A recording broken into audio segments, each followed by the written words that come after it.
You ask Tiger to solve. This deals with linear equations with one unknown. The final result is x equals 2.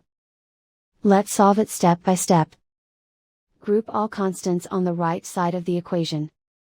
Subtract 35 from both sides. Simplify the arithmetic.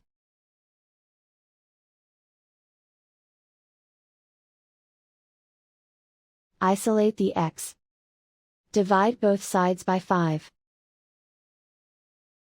Simplify the fraction. Find the greatest common factor of the numerator and denominator. Factor out and cancel the greatest common factor. And so the final result is x equals 2.